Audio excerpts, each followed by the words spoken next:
Feliz sábado, ¿cómo están ustedes? Bueno, hoy somos un poquito menos, ¿no? Se ve que el fin de semana largo ha afectado a algunos que han decidido ir a mejores puertos, aparentemente. Pero no hay mejor puerto que la casa de uno, ¿no? El hogar de uno, acá en nuestra iglesia. Rogando que los que no están acá, que siempre nos acompañen, estén en alguna de nuestras iglesias, así como a veces tenemos visitas que nos acompañan. Cuando el fin de semana es largo, estamos juntos para aquí adorar a nuestro Señor. Sí, está ahí exactamente, hay que apretar un poquito más. Muy bien. Estaba pensando qué estudiar juntos esta mañana y al repasar la lección de escuela sabática quise tomar uno de los ejemplos que aparece allí por aquellos que creyeron en Jesús, ¿no?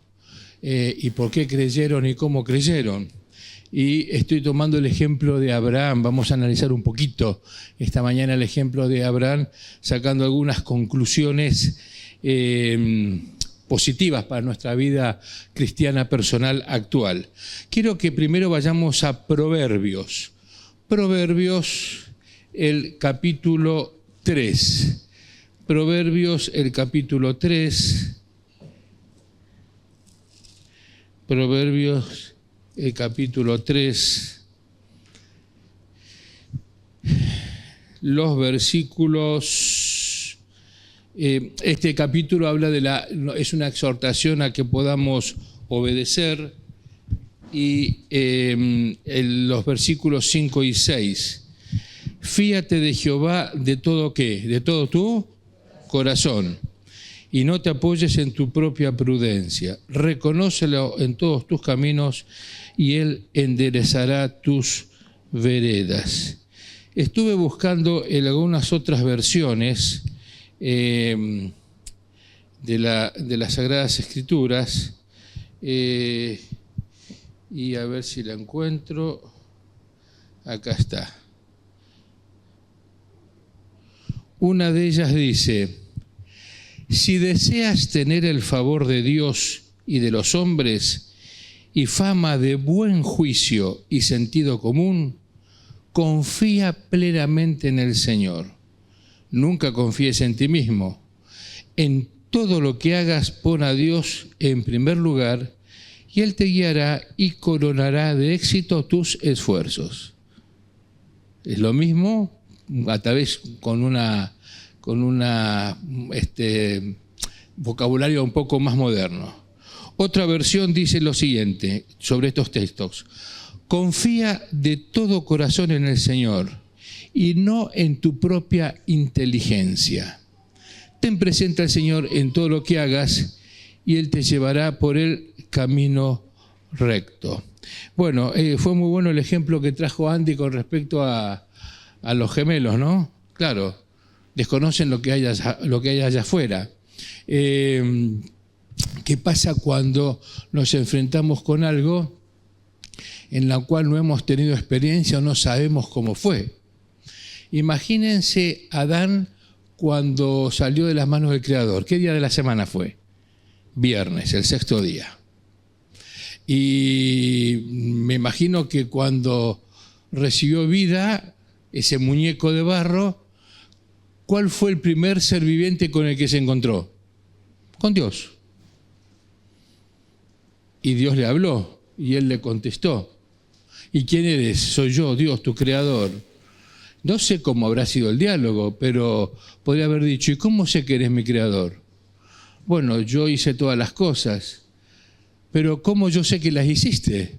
No, yo hace 5 días vengo haciendo cosas, ¿no? Tal día hice tal cosa, tal y tal, y hoy... pero ¿cómo sé si yo no... ¿Cómo puedo confiar de que las hiciste? Parece un diálogo traído de los pelos, ¿no? Pero es a veces los diálogos que las personas tienen para tratar de comprender o no querer comprender que hay un ser superior. El problema que tenía Adán al dialogar con el Señor y ver muchas cosas que él no había visto como se habían hecho, también lo tenemos muchas veces nosotros cuando al ver a nuestro alrededor no comprendemos lo que a veces Dios permite. lo que sucede a nuestro alrededor, aquellas cosas que tal vez escapan a nuestra comprensión o nos afectan de tal manera que no sabemos los por qué. En el día de ayer estuvimos con mi señora visitando una familia de la iglesia de Florida, cuyo esposo pasó al descanso la semana pasada por un accidente tonto. Se cayó de la escalera. Estaba podando el árbol y no sabemos si se desvaneció. Él había sido compañero mío en Jardín de Infantes, ¿no? Estuvimos charlando con la esposa y con los hijos y dialogando y escuchándolos, el por qué. Y bueno, son respuestas que solamente tendremos cuando Cristo venga, cuando estemos en el cielo. Y eso es lo que le pasó a Adán, y a veces nos puede pasar a nosotros. Así que Adán, Dios le dio una tarea ese día viernes, ¿no? Bueno, primer laburo, ¿a poner nombre a qué? A los animales. Algunos han pensado, hay que poner, ¿cómo le habrá alcanzado el tiempo? ¿A qué hora de la mañana Dios creó a Adán como para que le haya tenido tiempo para después haya creado a Eva, ¿no? Recordemos que la cantidad y la variedad de animales no es lo que tenemos hoy. No había las 18.000 razas de perro que tenemos hoy, ¿no?, en el mundo. Así que habrá tenido el tiempo. Y cuando se encontró con que todos eran macho y hembra y él no encontraba una contraparte femenina, y le dijo, y Señor, ¿y ahora yo qué hago? No te preocupes, voy a crear a tu contraparte femenina. Ay, qué bien, ahora voy a ver cómo la haces. No, te voy a dormir. Vas a estar inconsciente, no vas a ver cómo la fabrico. Así que por fe también Adán tuvo que aceptar lo que apareció después, ¿no? Después de esa cirugía que había sido creada por Dios. En el discurso maestro de Jesucristo, página 85, dice: cuando creamos realmente que Dios nos ama y quiere ayudarnos, dejaremos de acongojarnos.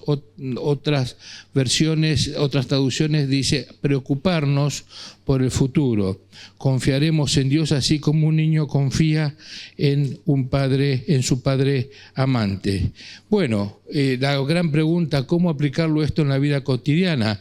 ¿Dónde trazamos la línea divisoria entre la confianza en Dios y la irresponsabilidad, ¿no?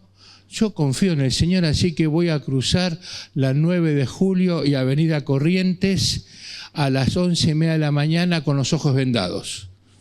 Las probabilidades que no me accidente, ¿cuáles son?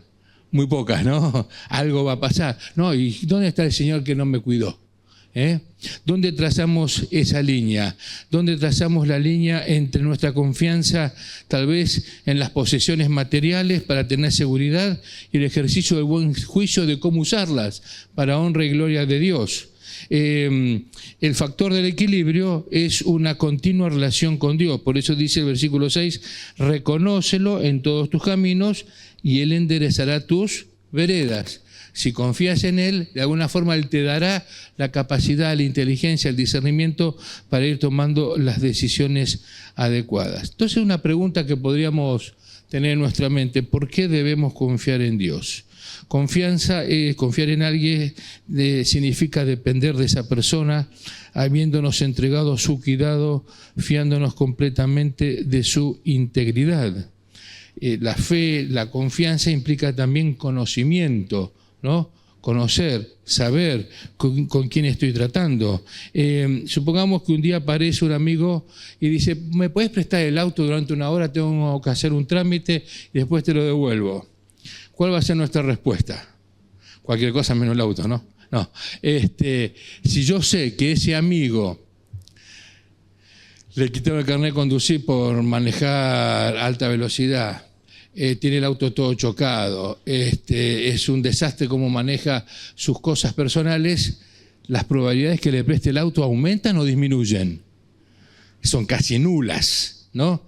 Porque estoy sabiendo que no. Ahora, si es una persona correcta, que todo lo que tiene lo tiene bien cuidado, es responsable, yo he visto cómo maneja, cómo conduce, es una persona prudente, etcétera, sabiendo que existen siempre los riesgos, pero va a ser más fácil poder prestarle el auto. Ahora, esa diferencia entre prestarle y no prestarle está en el conocimiento que tengo de esa persona. Y eso es lo que dijo Jesús. Si vamos a Juan, los invito a ir al Evangelio según San Juan, Juan el capítulo 17, un texto que conocemos bien, es una oración que Jesús, al orar por sus discípulos, también ora por todos nosotros. Juan el capítulo 17, versículo 3.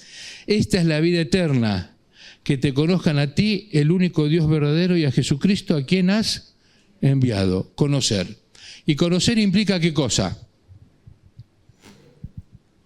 Saber quién es. Y saber quién... No, una chica y un chico comienzan a mirarse más de lo normal, ¿no? Y alguien lo comienza, nos estamos conociendo, decimos, ¿no? ¿Estamos qué cosa? Viendo a ver si hay feeling, si realmente ¿no? hay química, ¿no? Se puede desarrollar algo más en nuestras vidas personales que una simple amistad. El conocimiento implica estar juntos, pasar juntos, dedicar tiempo a poder disfrutar juntos de la compañía unos de otros. Para poder confiar en Dios debemos tener cierta información y conocimiento acerca de Él.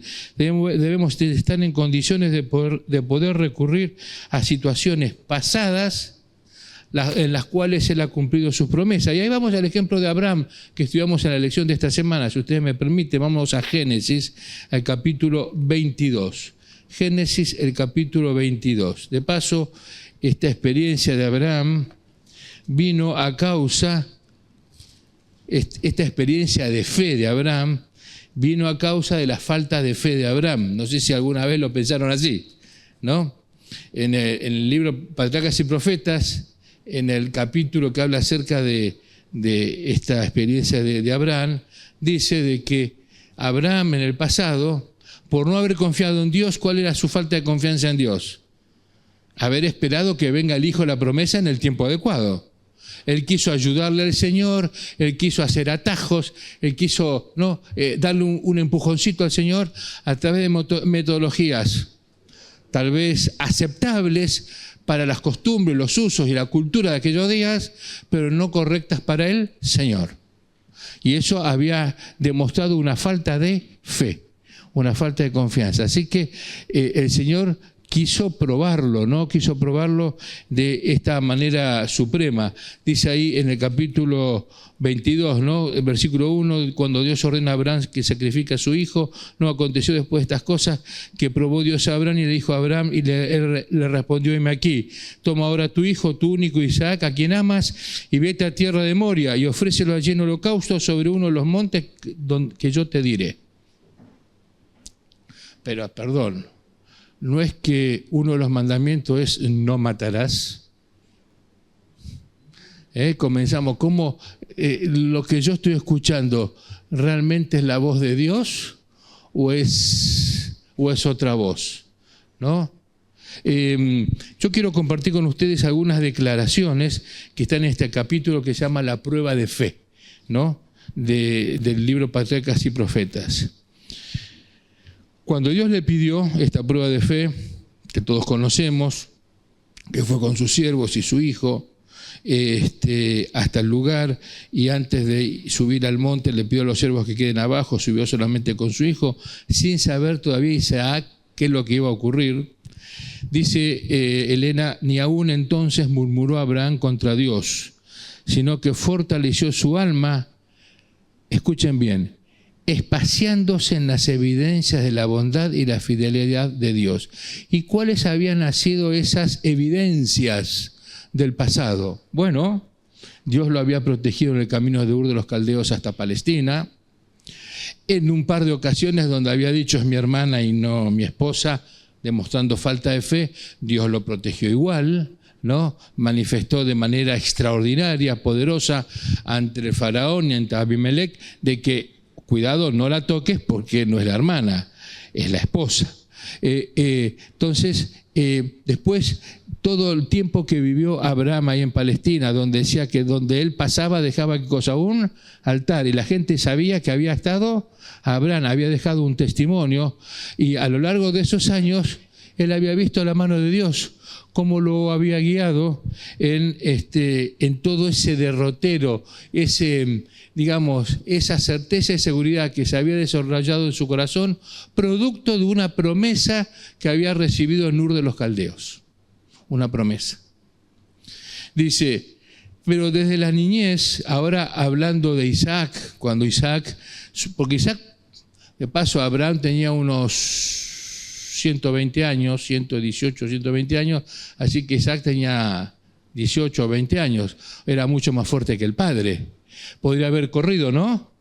Podría haber dicho, no, papá, pará, hasta acá todo bien, yo te acompañaba, pero esto me parece que pasa la línea, ¿no? Dice, pero desde la niñez se le había enseñado a Isaac a obedecer pronta y confiadamente, y cuando el propósito de Dios le fue manifestado por parte de Abraham, lo aceptó con sumisión voluntaria, había que estar en el lugar de él, ¿no?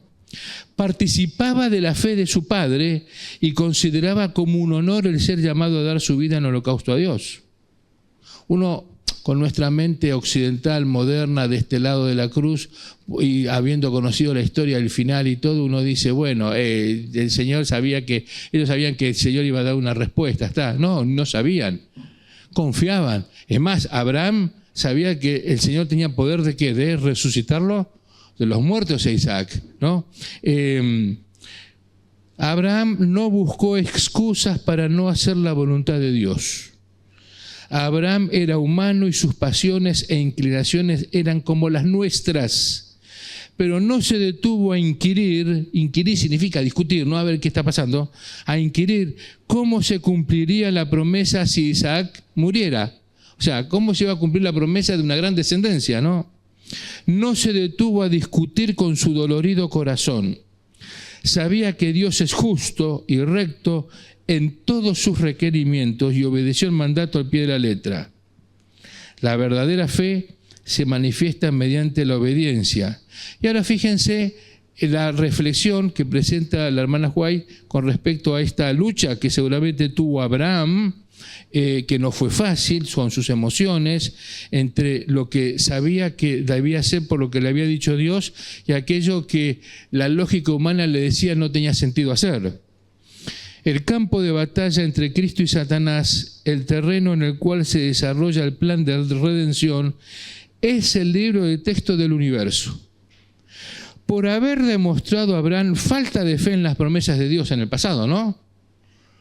Agar, no era el plan de Dios que Ismael viniera a este mundo.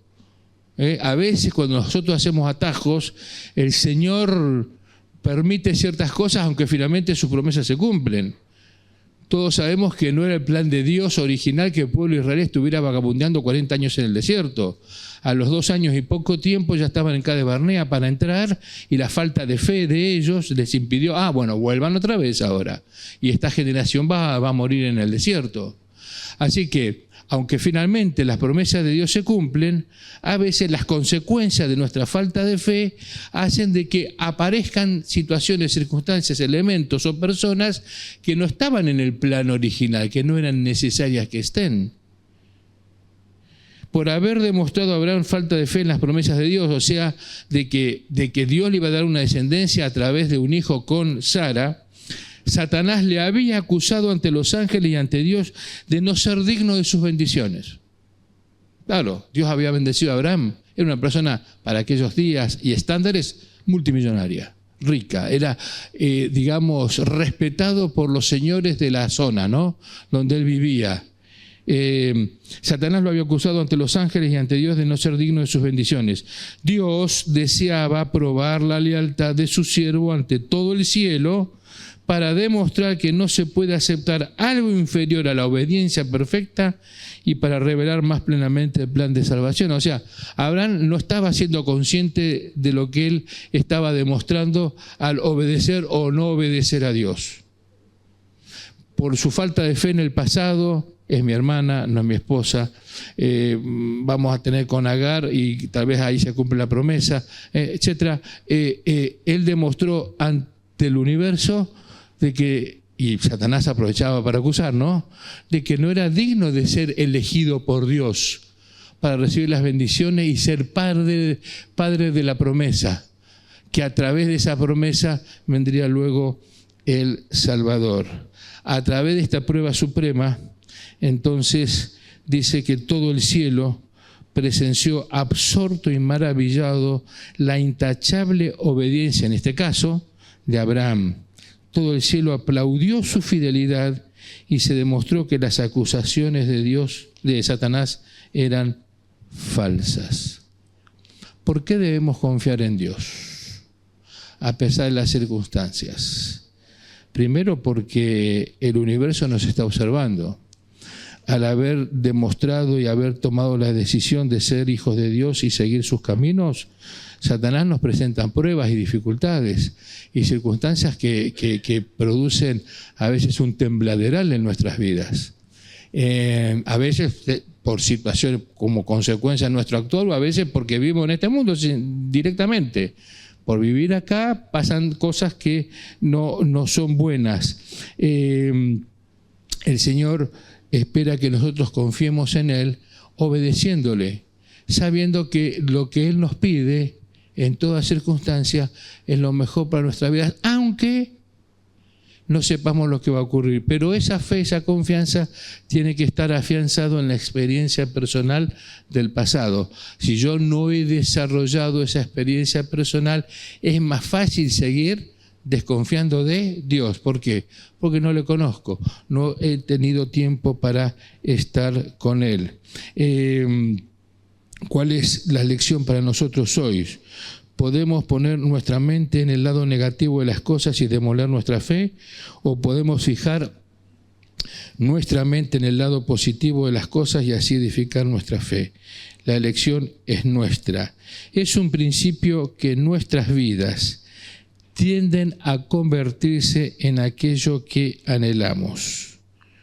Nuestra experiencia cristiana reflejará lo que pensamos acerca de nosotros mismos y acerca de Dios. Si prestamos demasiada atención al poder de Satanás, encontraremos abrumadoras sustentaciones. Pero si esperamos lo mejor de Dios y de los demás, casi con seguridad comprobaremos que las bendiciones salen a nuestro encuentro.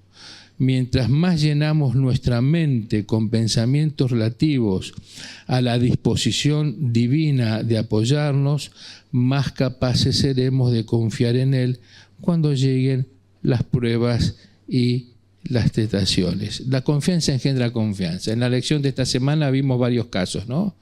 El de Abraham, el de María, el de Pilato, ¿no? El de Tomás y finalmente el nuestro, ¿no? Cómo debería ser nuestra experiencia. Se nos desafía, igual que a Adán, a creer sin ver lo que pasó, pero ver lo que pasa. Podemos seguir confiando en Dios porque a través de la naturaleza, aunque está totalmente afectada por el pecado, todavía vemos vislumbres del amor de Dios. Desarrollar la confianza en Él a través de su palabra, a través de las profecías bíblicas.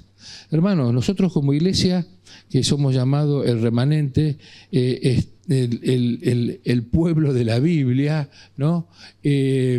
Debemos conocer, saber y estar contentos de entender las profecías del tiempo del fin y que las cosas que están sucediendo en este momento en el mundo van confirmando lo que Dios ya dijo que iba a suceder.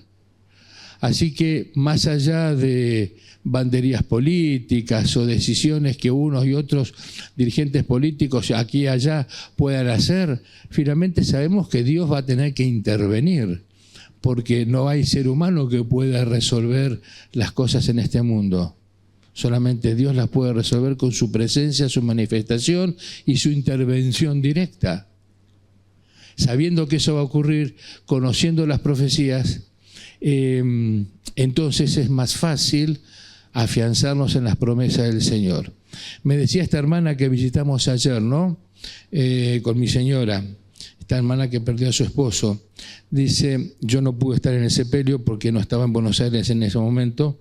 Y ella me comentaba que mucha gente, amigos, inclusive ella que es abogada, personas que trabajan donde ella trabaja, fueron personas muy instruidas, pero también agnósticas, ¿no? Le dijo una de ellas: me quedé impresionada porque cantaron en el sepelio. Cantaron. Y cantaron palabras de esperanza. ¿Qué significa eso? ¿Ustedes son cristianos? Como diciendo, ¿no? No podía llegar a entender, ¿no? Cantaron palabras de esperanza, de confianza. Yo en una situación como esta reniego de todo, dice. Pero veo que, entonces dice ella que fue una oportunidad de decir a su compañera de trabajo lo que creía por experiencia. Entonces, nadie dice de que ser fieles a Dios, hacer su voluntad, nos va a librar de circunstancias difíciles, desafiantes, que ponen a prueba nuestra fe. Pero así como Dios le dio una orden a Abraham, y Abraham pasó esa prueba, el Señor no nos va a dar ninguna orden, no nos va a colocar en ninguna circunstancia que va a ser más allá de nuestra capacidad de soportar, ¿no? De poder triunfar si estamos tomados de la mano del Señor. La confianza engendra confianza. La confianza no ignora la realidad, pero pone los hechos en el contexto de la fe. Debemos tener una saludable desconfianza en el yo, pero necesitamos un equilibrio con una saludable confianza en Dios. Y vamos a terminar leyendo un par de textos. Vamos al Salmo 9. Salmo número 9.